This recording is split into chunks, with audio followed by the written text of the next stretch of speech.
সারা দেশব্যাপী গৌরবের সঙ্গে উদযাপিত হচ্ছে ৭৯তম স্বাধীনতা দিবস। সরকারি অফিস থেকে শুরু করে শিক্ষা প্রতিষ্ঠান, বিভিন্ন ক্লাব এবং রাজনৈতিক অফিসে। সেই মতো হুগলি জেলা পান্ডুয়া ব্লকের অন্তর্গত ইটাচোনা খন্নান তৃণমূল কংগ্রেসের মামাটি মানুষ ভবন কার্যালয়েও শান্তনু সরকারের নেতৃত্বে জাতীয় পতাকা উত্তোলন করলেন। উপস্থিত ছিলেন পান্ডুয়া ব্লক তৃণমূল কংগ্রেসের সহসভাপতি শুভঙ্কর নন্দী, ইটাচোনা রাজবাড়ির সদস্য শ্রী ধ্রুবনারায়ণ কুণ্ডু ও তৃণমূল কংগ্রেসের নেতা ও কর্মীবৃন্দ। পতাকা উত্তোলন করে শহীদ বেদিতে মাল্যদান করে এবং জাতীয় সঙ্গীত গিয়ে উদযাপিত হলো। ব্যুরো রিপোর্ট, আমার বাংলা নিউজ।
আপনি এলাকার জমিদার পরিবারের এক সদস্য হাজির হয়েছেন, বিশিষ্ট সমাজসেবী বলে পরিচিত। কি বলবেন এই ব্যাপারে? প্রথমত যে সম্বোধনটা করলেন জমিদার বাড়ির, এটাতেই আমার আপত্তি আছে। কারণ আমি খুব একটা ভালো বোধ করি না এই সম্বোধনে সম্বোধিত হতে। আমরা সবাই মানুষ, সবাই সমান।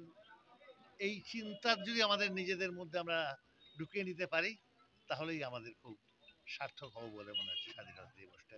আচ্ছা, এই যে স্বাধীনতা দিবসে যে নেতাজি সুভাষচন্দ্র বোসের একটা বড় ভূমিকা ছিল, সেই জায়গায় নেতাজি সুভাষচন্দ্র বোসের যে মৃত্যুবার্ষিকী নিয়ে এখনো রহস্য রয়ে গেল, কি বলবেন এই ব্যাপারে? যেটা জানি না সে নিয়ে কথা বলার কোনো মানে হয় না। বেশিরভাগ লোকই যেটা বলছেন সেটা আন্দাজের উপর বেস করে বলছেন, এখনো কোনো ডেফিনিট কিছু প্রমাণ নেই। যদি থাকতেন তাহলে আমাদের দেশের ভালো হতো বলেই আমি মনে করি। সেটা হবে কিনা আমার যথেষ্ট সন্দেহ আছে।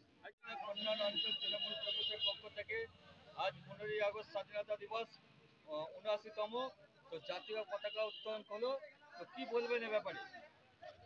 সব থেকে প্রথম জানাই, হ্যাঁ, আমাদের ভারতবাসীর প্রতি, সকলের প্রতি, জাতি ধর্ম নির্বিশেষে সকলের প্রতি, হ্যাঁ, ভালোবাসা, সশ্রদ্ধ প্রণাম, হ্যাঁ, যে যেমন আছে তাদের প্রতি।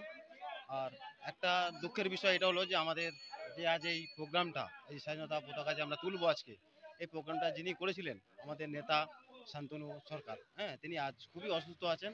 হ্যাঁ, তার ফলে হয়তো আমরা সেইভাবে এটা প্রোগ্রামটাকে আমরা ঠিক করতে পারলাম না। তবু যেটুকু হয়েছে আমরা খুশি হয়েছি, হয়তো এইটা ওনার কাছেও পৌঁছে যাবে। হ্যাঁ, এবং সকলের কাছে আমার আবেদন এটাই থাকলো, সকলে মিলেমিশে থাকি, ভালো থাকি, জাতি বর্ণ নির্বিশেষে কোনো ভেদাভেদ আমরা করি না, করতেও চাই না।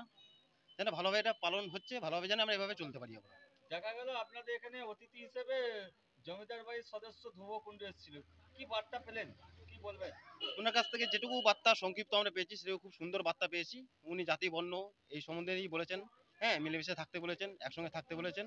এটাই সবথেকে ভালো লেগেছে ওনার মুখ থেকে। কি নাম, কি পোস্টে আছে? আমার রহমত কাজী, হ্যাঁ, আমি একজন কর্মী।